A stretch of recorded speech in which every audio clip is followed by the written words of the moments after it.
Alrighty, I think we are ready to get started. Good morning and good afternoon, everyone. Again, my name is Jackie O. Today, for our AppExchange Partner Power Hour, we have some really exciting stuff for you. So, just to get started, a little quick intro of myself. I am part of the Partners for Life team. We work with top-tiered partners on pre-sales and post-sales topics, and that kind of segues into, so today we're actually going to be talking about rethinking customer success with Devon Thompson. She is a director of customer service and success at Stantive. So for example, Stantive is a partner that I work with on, customer success metrics, post-sales topics. So I've asked her to join us and share her story about rethinking customer success. So this is Devon Thompson. She, again, is Director of Customer Service and Success at Stantive. I'm really excited for you guys to hear what she has to say. She's been in the SaaS business for over 7 years, and prior to her software industry profession, she actually was a developmental services person, and she, worked with adults and children on was it mental illnesses and like disabilities? Is that the right term, Devin? Yeah, Yeah. absolutely.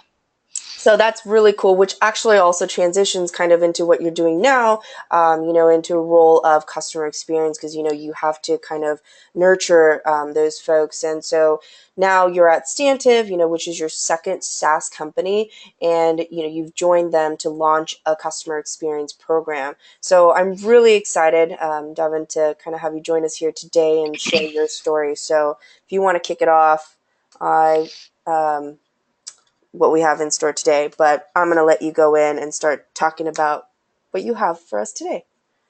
Perfect. Cool. Thanks, Jackie. Thanks for having me. As Jackie said, my name is Devon Thompson. I've been with Stantive now for about a year and a half, so 2 years in February. So I think, still relatively new. I mean, there's a lot of ground I'm still covering. And I wanted to kind of build a little bit of an intro here. Jackie and I started talking about this, I think it was probably like 4 months ago when she mentioned, I'd really like you to be part of one of the power hours and talk about your experience with customer success and operating on a lean team. And so I started to think about that. And one of the things I thought about is, although we do have a customer success department here, we're not really defined by customer success within the department. And we do have a smaller team, but customer success for us across Stantive really touches everyone in every department. So for the talk today, what I really wanted to start with is I wanted to walk you through a little bit of history on Stantive, of course, and Orchestra CMS, kind of the building blocks as to why we became what we are with a customer success department today. And then I'm going to talk about my experience with customer success and really how I came into the organization and what it looked like for me and where I started and where I am today. And really, it's just a timeline of events and initiatives that I was able to launch and some of the challenges that went with those. All right, and I'll apologize because I'm a little hoarse, so I'm going to be stopping to take frequent water breaks to make sure I don't lose my voice throughout. All right, let's make sure I've got controls here. So again, just a little bit of background on Stantive Technologies. So we are a Platinum ISV partner with Salesforce, and we've been working within the Salesforce ecosystem since 2009. Our product is called Orchestra CMS, and it's a digital experience platform built natively on Salesforce.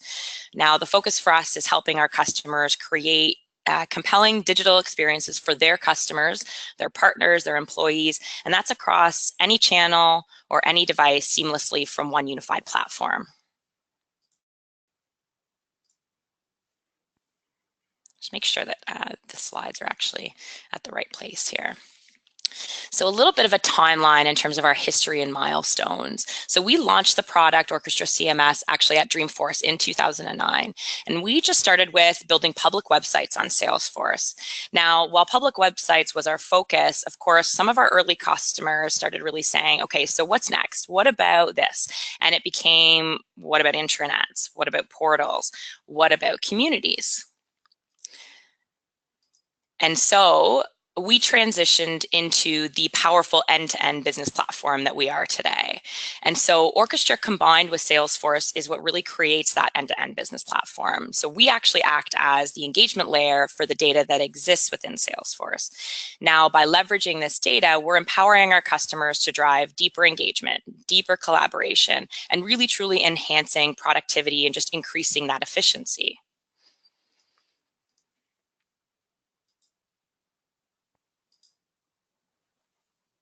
So just touching on some of those key differentiators. Now, again, I have to go back to being native on Salesforce. So leveraging the Salesforce infrastructure, the security model, data apps, and workflows with no incremental costs. It's allowing the Salesforce platform to auto-discover, Orchestra CMS to auto-discover anything that can be surfaced as content. And for us, everything is content to Orchestra CMS. Now we're able to deliver those dynamic, personalized experiences. So the right information to the right people at the right time on any device or channel. Now that really talks to omni-channel for us. Orchestra CMS has a rich set of APIs that enable development of custom solutions, third-party integrations, and it does truly deliver the digital transformation initiatives on the Salesforce platform. Now for us, this is empowering those business users to create and publish and manage dynamic content independent of IT. So allowing individual content items to be viewed in multiple formats, languages, and added to multiple pages simultaneously. Now with that background, I want to talk a little bit, I went a little too far here. Talk a little bit about how we really think about customer success. And starting with that, I've actually gone in and kind of revisited some of the customer statistics that really help reinforce why I'm here and why customer experience matters to me, but really why it matters to everybody. So year over year, we are seeing new data on customer experience and of course the importance of making this a focal point for a company. A few stats that I find interesting, Forrester says 72% of businesses say improving customer experience is going to be their top priority. Gartner's predicting that by 2018, more than 50% of organizations will redirect their investments to customer experience innovations. Those are a couple, but some of the other ones I've just actually posted up here, which I find really compelling and help reinforce my day-to-day is, we know word of mouth can either make or break an individual impression of a company.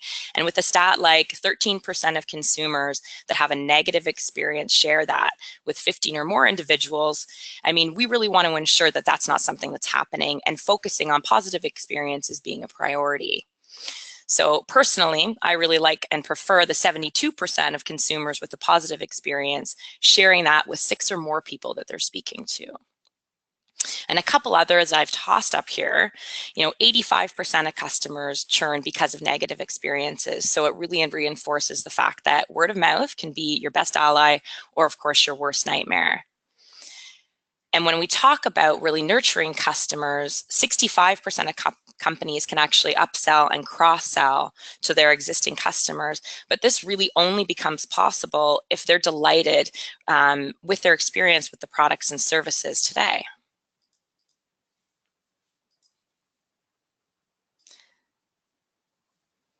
Just making sure that timing here. Oh, I don't think we're switching screens.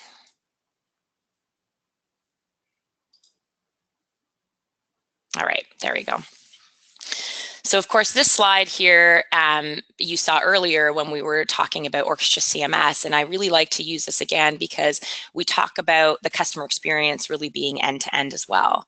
So what is customer experience and why is it important to Stantive? How have we kind of adopted those industry definitions that are out there? Now, for me, I like to think of a customer experience that a customer has with a company or product over time. It's a series of touch points, a series of interactions. So this happens with different departments. And this isn't just one time, as I said, this is really, overall the feeling that an actual customer has.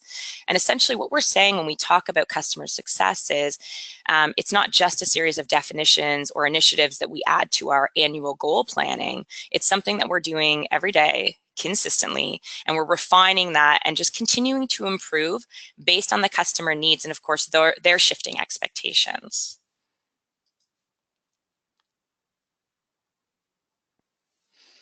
So again, I wanted to dive into, where I started, some of my challenges, what that looked like for me on my first year at Stantive. And I thought the best way to do that is really just take you back to basics and talk to you about when I came in, the experience that I had, and what that challenge looked like. So of course, my first month, 6 months, was nothing short of a challenge. It's like everybody else walking into a new job. I'm learning the new product. I'm also learning Salesforce. But most importantly, I'm trying to figure out what customer success is going to look like. And I'm tasked with launching this program. So where do I start? How do I even begin? And I think the best way to describe what I did is a lot of research. I started taking a look at all of our current customers, who they are, where were they located, what was the industry that they were in. And then some of the more important questions is, how are they using our product? Do they even like us? Do they like our product? And I started to really dive into some of the information that had already been tracked and stored. But again, it really was about, how do I figure out what our kind of status quo is today? And then I moved into asking a lot of questions internally, aside from just about our customers. It was more about, are we even aligned to launch a customer success program? Now, for us, and for me personally, and I think with any new initiative, I think it's key to make sure that there's a top-down approach. And I would suggest that I'm quite lucky in our organization and our CEO is a huge supporter of customer experience. So his actions internally really do support the customer first approach, which then means that all of the departments within Stantive actually, take this and adhere to it and ensure that customer first is really what we're looking at, especially when we're having our internal conversations about product development and about customer support and product enablement. So this doesn't mean just, those friendly conversations. We need to talk about delivery and follow up and follow through. The next piece was building blocks. So what does the infrastructure really look like? How do we start to put the right things into the right place at the right time, and ensuring that our customer needs are being met, but we're also being agile and ensuring that we can shift based on their changing expectations on a very, very regular basis. So feedback, another huge area. We needed to understand what our customers were saying. So we did focus on a lot of surveys, which I will dive into next and specifically talk about what type of surveys and what type of feedback we're getting. But it's not just about, the frontline feedback, it's about product and support and the sales cycle. And then we need to determine, is there a way to operationalize this and track this and ensure that there's visibility across the board. And our customers also know that the feedback they're giving is valued and it's actually useful. So that meant follow up, and we needed to ensure that our customer support team and our customer success teams were continuing to talk to the customers and reiterate the feedback that they gave us, how that helped us make changes real time and make improvements based on what they were saying. And then, of course, we need to actually track success. So is this working? Is what we're doing effective? Setting those specific goals and metrics and tracking them, but also making sure that the entire company had visibility into this and that we were going back and revisiting this to make changes to ensure that we're just always improving, pushing to that next step forward. All right, a quick drink break here while we move to the next.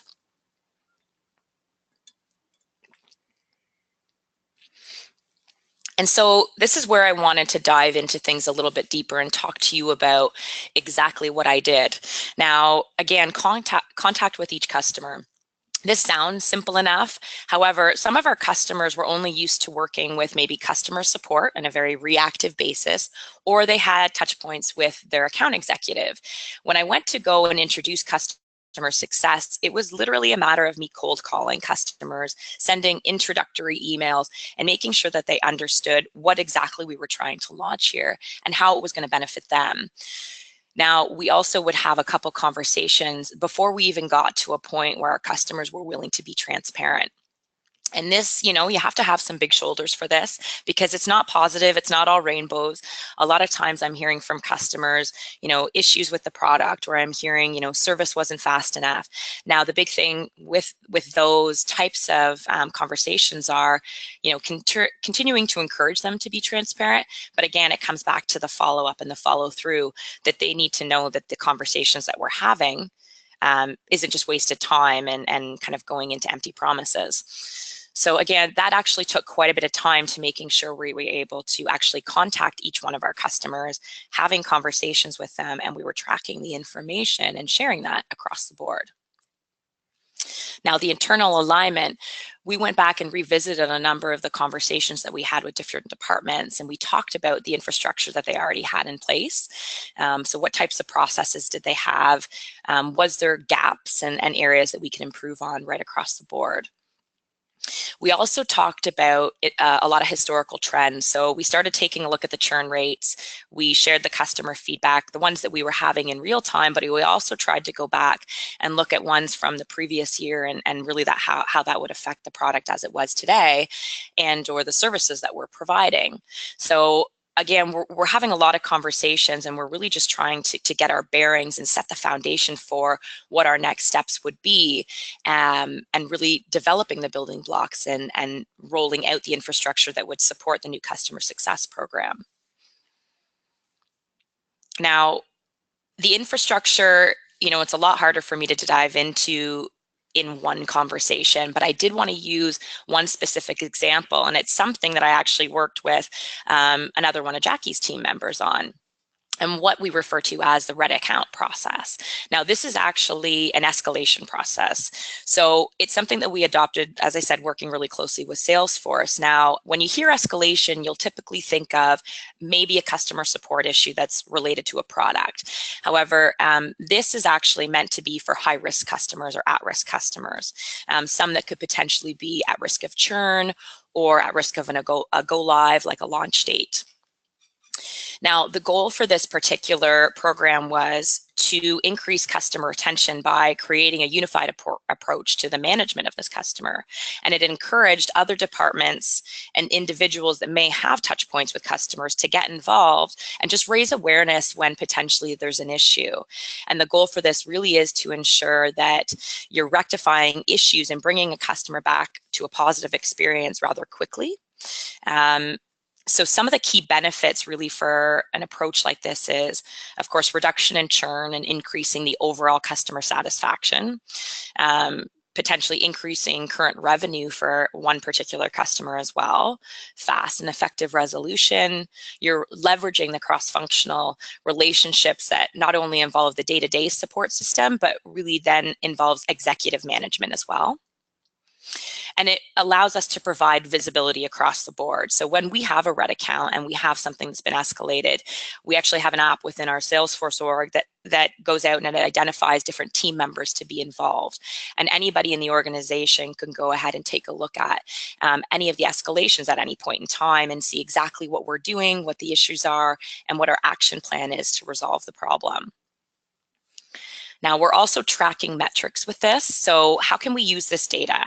Has this type of situation occurred before? What have we learned from this? And of course, how can we change that and ensure that that's not happening with other customers going forward?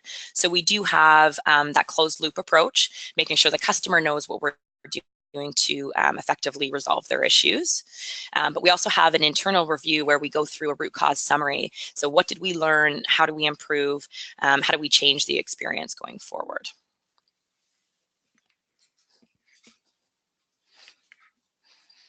So customer feedback. Something else that we're doing, of course, and I'm just noticing here, we're in the section here for feedback, not necessarily collaboration on number 4. So of course, we're getting feedback from multiple channels, but I do want to focus on one area, and I've already mentioned customer satisfaction surveys or just surveys in general. Now, when I started here, Stantive had actually launched their first customer satisfaction survey in the January. And while we ended up getting quite a few responses, it wasn't exactly what we expected. So the feedback overall, we saw some really great positive feedback, but we also saw, as I said, some negative feedback, which allowed us to take a step back and really ensure that everybody had an awareness of what our customers were saying. Now, we're doing these feedback surveys twice a year, and they're including the Net Promoter Score. And I'm not sure if everybody's fully familiar with Net Promoter Scoring, but essentially it's one question that we include in our customer sat survey.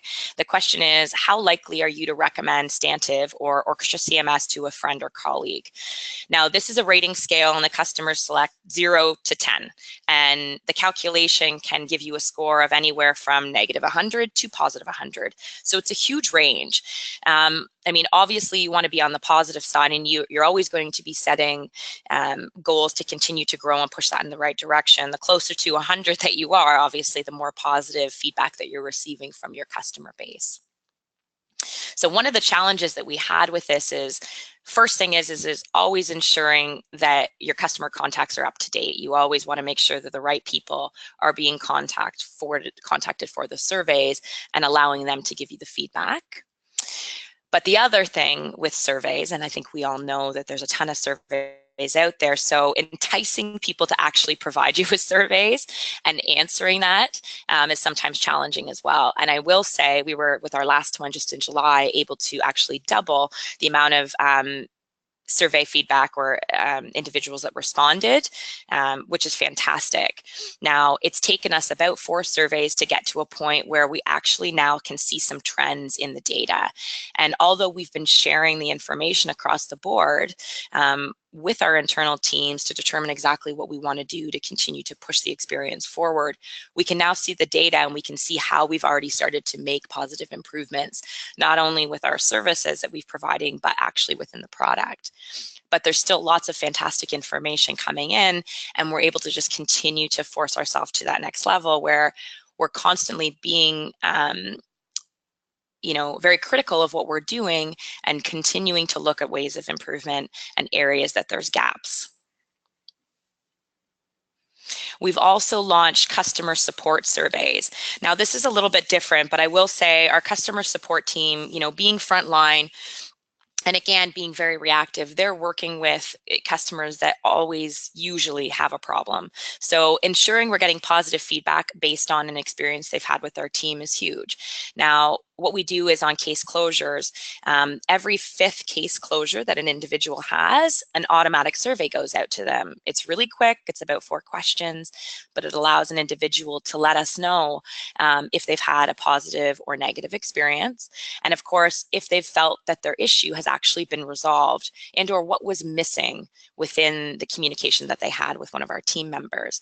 Now, I will say we've actually been very consistent and had a 4.7 rating out of 5 for our customer support team, which has been fantastic. Now, I'd like to say we're going to get to 5, but at this point, we're just really excited about being to maintain such positive feedback.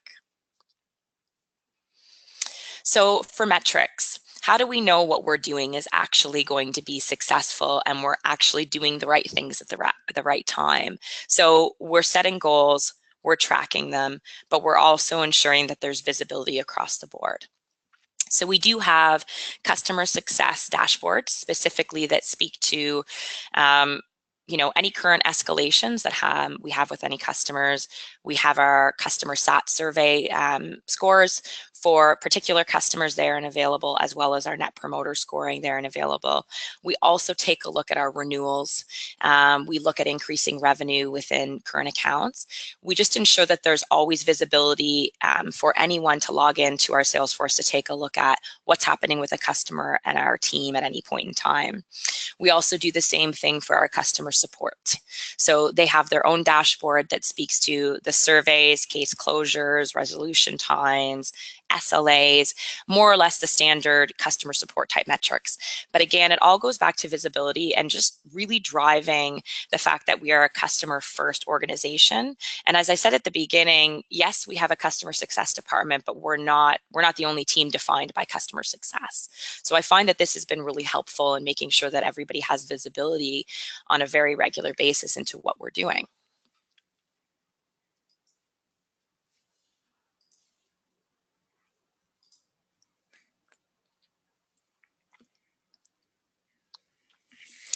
So what was next for me? Now, At the time, I went back and of course, we were taking a look at a lot of our current customers and taking a look at some of the different pain points they had expressed that they had with us. And the goal for us is to ensure that going forward, any new customer coming on board, of course, was not going to experience the same issues or have the same concerns. So we launched an onboarding process and really started to dive into what the long-term relationship looked like for our customers. And the goal was to ensure a smooth transition for our prospects into customers, which meant we were working very closely with the account executives. Now, this actual slide that I'm showing is something that our account executives share with prospects to start to tee up exactly what it looks like to become a Stantive customer. And we start to set those expectations right from the beginning so they know and have an awareness of exactly what we're going to be doing, how we're going to help work with them, the type of support and services that we provide. So right from the onset, we look at onboarding. A big thing for me is introduction. So as soon as that order form has been signed and we know we have a customer coming on board, I want to introduce myself and I want to introduce the team members that are going to ensure success for that customer. And we want to talk about the types of support and services that are here in place.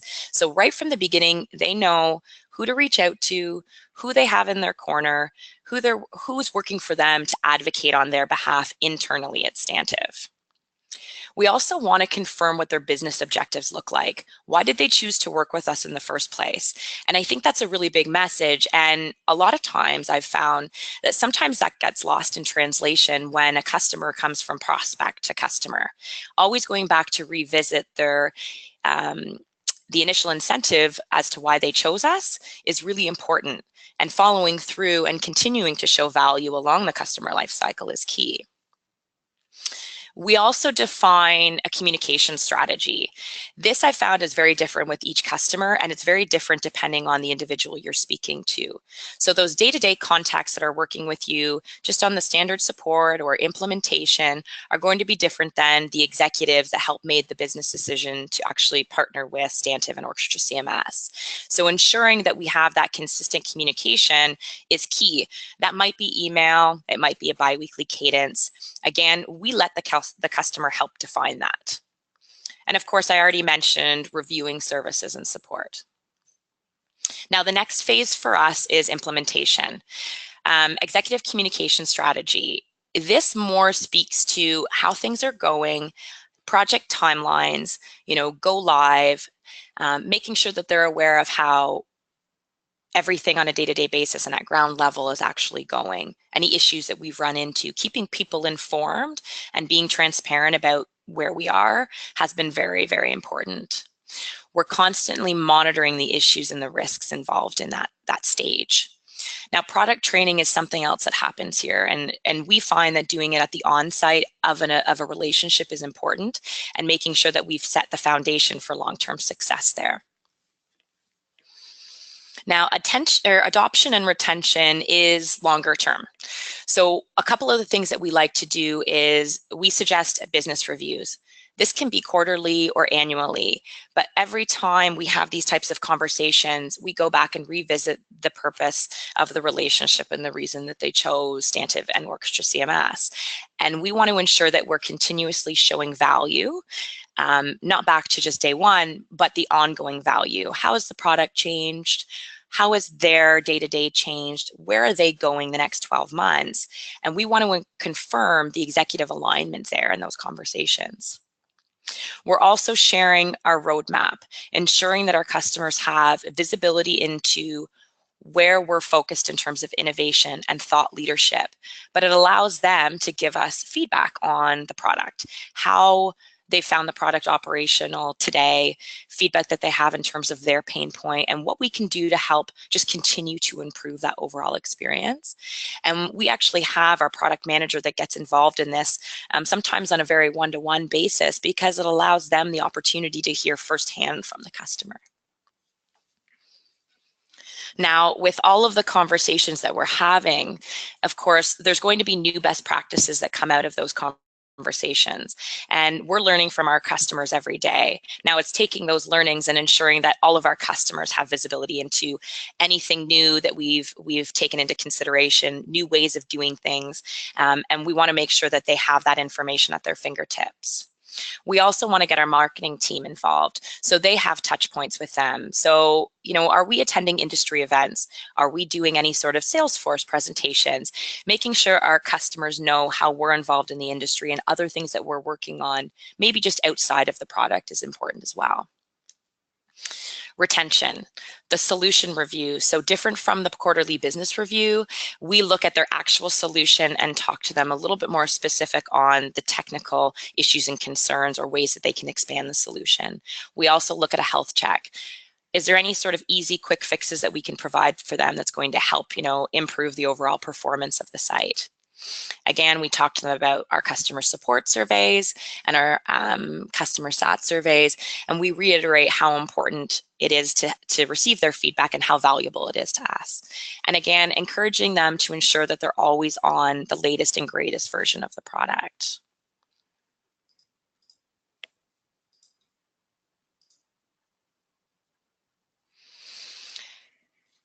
So now that I've gone through what my first, year and a half has looked like, and of course it is ongoing, I wanted to talk a little bit about what the key pillars are for customer success, what's been my constant for the last almost 2 years, but what are going to be the focus areas going forward, just to continue to overall improve that experience with the product and the relationship, but of course to help us identify gaps in processes, in product, training materials, and support. So again, one key pillar is constant continued reduction of churn. We do not want to lose any customers. Sometimes it is a reality for us, but within any organization. But if we're continuing to improve an experience and continuing to improve our product, we're hoping that all of that combined with just that personal touch that we're providing will reduce the churn rate that we had. Increase in satisfaction. Again, how do we keep improving the experience? So looking at Net Promoter Score, looking at our customer CSAT. But we're also focused on how do we continue to increase the response rates globally so we have better visibility across the board. Increasing adoption for Orchestra CMS and expanding the solution. So continuing to find ways to help drive additional revenue and opportunities for Stantive is also very important for our team, as well as ensuring that our customers are always finding value in the product. Maintaining that support rating of 4.7, of 5. But again, taking a look at ways that we can be proactive. So our historical learnings, how do we take that and improve the day-to-day experience for the customers from a support perspective? And then again, something that I haven't drilled into too much is really driving our customer advocacy. So taking positive experiences and ensuring that our customers are willing to share that with others.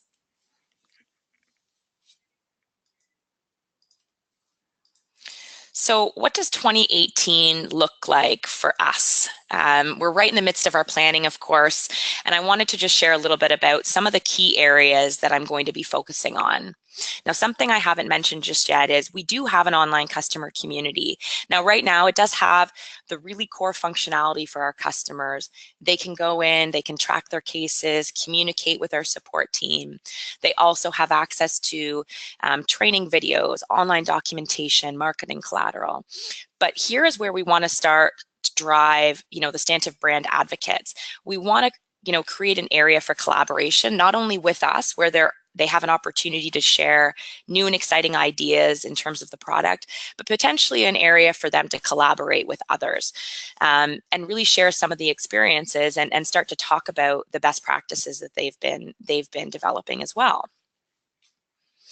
We also want to actually operationalize a customer advocacy program. So again, starting from day one, when we have a new customer come on board, we want to share the experience that our other previous customers has had and why that they've stayed with us as long as they have. So right in the sales cycle, we want to ensure that they have an opportunity to choose to participate in an advocate program going forward. Now for us, this can mean anything from a customer case study that we use to one-to-one actual customer references with prospects. So this is a key area that I'll be focusing on actually starting today, and then of course 2018 and beyond. And one of the last areas that I'm going to be really drilling down into is how do we get further, wider, deeper into those accounts, knowing what their business plans are and how do we fit into those? How can we align it? And just continuing to look at the executive level alignment, expansion of touch points from a Stantive to a customer perspective, and ensuring that we're continuously showing value in the relationship as well as the product.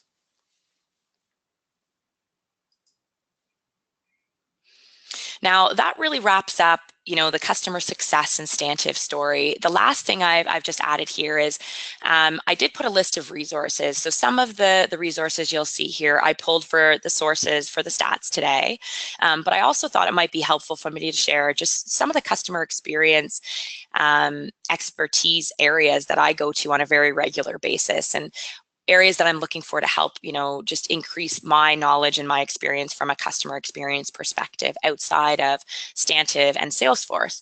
And I thought maybe this is a place where I could share that. So I know everybody's getting a recording of this, so you'll see some of the, or you'll see the list of resources within that as well as a follow-up. And Jackie, I think that covers, the overall presentation for me. And we're at a place where maybe there might be some questions. Yeah, awesome. Devon, thank you so much. I love this story and I think it's super inspiring and it takes us all back, right? It lets you kind of take a step back and say, okay, where do I begin? And I think it's great to hear from substantial partner like Stantive for you to share that with us. It's amazing. I would like to personally kick it off with a question. So what is your team doing to build a strong customer advocates, evangelism? Do you find it that your customers are being receptive? Yeah, that's a good question. For us, I think right from day one, we've always had some really amazing customers. We do right across the board.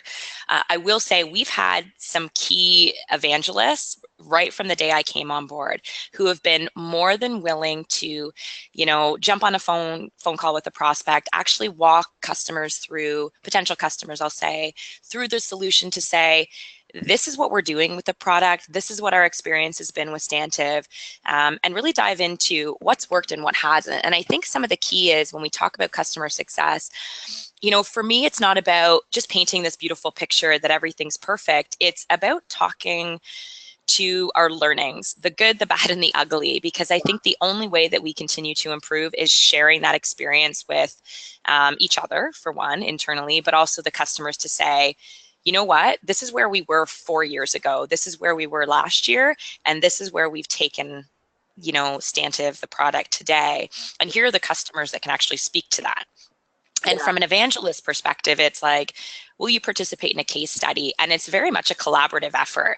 They're sharing their story. We're talking about our product. And that has been a really huge success to date. So the evangelist and advocate program from here is going to continue to do that and really just open up the doors for other customers to join in and talk about their experience and hopefully continue to grow that group. Yeah, which is actually a perfect segue. We got a question in here from the audience. They asked, can you share some insights about how to increase customers' responses for case studies, surveys, and testimonials? Yeah, for sure. So I think I mentioned when we started our surveys, we did have, relatively good response rates. But I will say that was one of the bigger challenges. And although all of the feedback was extremely welcomed, until you get a good group of customers responding to that, sometimes you're not getting as much information as you need to really start to take a look at the trends. So one of the things that we just did is we actually added an incentive to the last surveys, and we doubled the rates, which was fantastic. So we gave away 2 $100 Amazon gift cards, and we allowed our customers to choose to enter. So not everybody was entered into this draw, but within the survey itself, we asked them the question, would you like to participate? And they provided their name, and we chose 2 customers, and that was the giveaway. So we found that was huge. So we know we'll continue to do that. But I'm always looking for new ways to get additional feedback. We also typically for the surveys, we actually send this out with an automated marketing campaign essentially. But from a success perspective, we also ask our customers to participate independently. We mention it on calls, we send them personal emails, and we just encourage them and just reiterate the fact that their feedback is valued. Yeah, absolutely. I mean, customers want to know that they're being heard. They like to be the voice of what's next and what they can impact. So absolutely, I mean, I can totally back you up on that, even just from Salesforce's end. So hopefully that answers your question, Richard. And anybody else who does have any questions, there is a questions box in the control panel of the GoToWebinar that you can type in your questions to us. Oh, there we go. There's another one. So is Just like Yep, just like that. I love it. that. Is customer success its own department? And how does customer success fit in the organization structure? So, for example, part of client solutions, account management, or marketing. Yeah. So this is interesting because I actually sit on a number of different LinkedIn groups, and I think this is one of the questions I see that comes up in a number of different areas. And from my experience, customer success I've seen in the marketing on the marketing team. I've seen it in the sales organization as as kind of standard account management. For Stantive, what we've actually done is it actually sits under what we refer to as customer experience and product enablement. Mm-hmm. And it is separate, very separate from the sales organization. One of the things that I've found has been really, really crucial with us in the success department is customers don't feel like we're selling them anything. Is that, kind of helps shape why we chose to put it under product enablement and customer experience. We don't have targets in the sense that we're looking at additional revenue. A lot of what we're doing with our customers is very much organic, and it comes from the relationship building aspect. So our targets refer more to looking at the increasing customer success or customer satisfaction ratings across the board, as well as that net promoter scoring. We do work with every different department, and I think that was the point that I was trying to make at the onset of the presentation. It really is about ensuring there's a customer-centric view while any department speaks to the customer, but we do sit very separately from the sales side, and we are just a customer success department in and of itself. Yeah, and I agree with you 100%. I think customer success should be seen by customers as just, we're here to make sure that you're being successful. This isn't like, bait and switch. I'm not trying to sell you anything here. You should be able to kind of trust me, and, I'm going to be kind of building that rapport with you moving forward, and almost kind of Yeah. like the secret keeper, like the customers are Well, able to tell their secrets to you guys. yeah, we're the advocates, right? Yeah. So, a lot of times what I'm doing is facilitating support internally, right? We take a look at how can we collaborate on this particular account? How can we drive home, what we're going to do to resolve an issue? Because it's not just me. I really, really don't look at the success we've had with building those customer relationships as a customer success initiative. Mhm. It's definitely a team approach. And again, that comes from the top down. Like leadership really has to drive home customer-centric view on everything. Yeah, absolutely. Unfortunately, that's it for questions, but those are some great questions. If you guys do have any more questions for Devon or myself, you can always reach out to us. I believe this is her contact information. Take a screenshot of it. But again, this recording will be posted on the partner community. So if you log into the partner community and you just search Power Hour, there is a recordings, like past recordings list. So this will get posted on there hopefully in the next couple of days. Devon, thank you again so much for your time. This was super insightful. I loved it. I mean, even just doing the dry run with you, I was really excited. So I think this is going to Yeah, thanks for having me. Of course. So yeah, we're just going to do a couple of upcoming events and resources on the Salesforce side. So next Power Hour is, of course, it's every Wednesdays. The next one will be on social media best practices for Dreamforce. everyone, Dreamforce is around the corner, so that's what we're going to be living and breathing for the next couple of days. This will be presented by Amanda Nelson, and then the app listing review by Howard Chen. So sign up, join, don't forget, mark it on your calendars. And then of a lot of the things, a lot of the things that I had mentioned about the partner success team, the team that I'm part of, we create a lot of, again, pre-sales and post-sales documents, resources for partners across the board. So don't forget to check out p.force.com/app toolkit. You'll find tons of resources there, templates, checklists, playbooks. So check that out. If you have any questions, feel free to reach out to me. Again, Jackie.o@salesforce.com. And then I'm going to do a quick AppExchange listing review. I'm going to pop out of this and go to our beautiful AppExchange. Hopefully everyone here is aware of our new launch. So the AppExchange is going to get a facelift. It's going to be awesome. That's up and coming.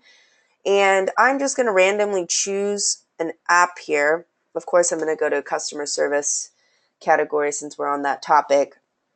And let's go with Map Anything. So AppExchange app listing reviews are just kind of like best practices of like, here's an app, these are some, if you have an app on the AppExchange, these are things you should be thinking about. These are great examples. There has been a session that's been done on this by Connie and Christine last year at Dreamforce. So if you search for AppExchange best practices with Connie, Connie, you can definitely find that presentation. There's some really cool tips and tricks there. But Map Anything, as you know, this is kind of your main statement. This is your banner image. There are several images that you should be adding to your AppExchange listing. I think the banner is very important. That's what catches most of everyone's eyes. So make sure that it's clear and concise of what your app does, and what kind of information it's providing. And which kind of segues a little bit into the screenshots as well. If you are lightning ready, please make sure that these screenshots are the required sizing. You can find that on the partner community, but because with lightning ready, you customers are now able to, instead of having to go to the AppExchange, they can actually look up apps within their instance, their org instance, and the screenshots look a little bit different in that sense. So make sure that you talk to your PAM, or you're making sure that if you are lightning ready, everything looks good. I think Map Anything does a really great job with giving you everything that you need to know about their product. Always recommend, having a demo video. I think last week we did a demo best practices, like, how you should get a good demo recorded. So you can find that again on the partner community. And then this take a test drive. I know it's not for everyone, but I think it's so crucial if you can have just a basic kind of foundation to give your customers the ability to kind of test drive what your app does, your solution. So this is very popular, and I think this does kind of get more leads for you if you have the capability to do that. And then one other thing I'm going to point out is pricing, you guys. Pricing is going to become required sooner or later, so just start putting it out there. Your base starting, it's easier. It's one less step for your customer have to contact you and figure out if you are within their budget or not.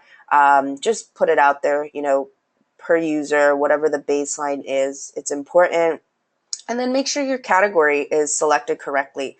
I believe you submit a case to change this. So go on your AppExchange listing and make sure that the category is listed correctly. And then what else can I provide? Oh, reviews. I think people are always confused about reviews, and good and bad are both great, in my opinion. If there was a bad review, then you have the full potential to turn that one around. And that shows other customers, because they're going to go in and check reviews. Who doesn't check reviews? I'm on Amazon. I'm always looking at reviews. So it's only standard that we do. And if I see someone giving a bad rating, I want to see how, that person was able to resolve that issue with the customer. So again, it's a great way. That could also be another method of getting more case studies, more testimonials, just getting your customers on your side, making sure you let them know that their voices were heard. So reviews, bad or good, you should always be responding to those. That's really it. All I have about this AppExchange listing. But again, if you guys do have any questions or want to get more tips, go to the partner community, search, AppExchange listing best practices, and a Dreamforce session should come up. If not, feel free to reach out to me and I can send that link to you. But again, thank you everyone so much for joining us. Devon, again, thank you so much. The recording will be posted soon. Hope everyone has a great day and talk to you soon. Thanks, Jackie. Thank you.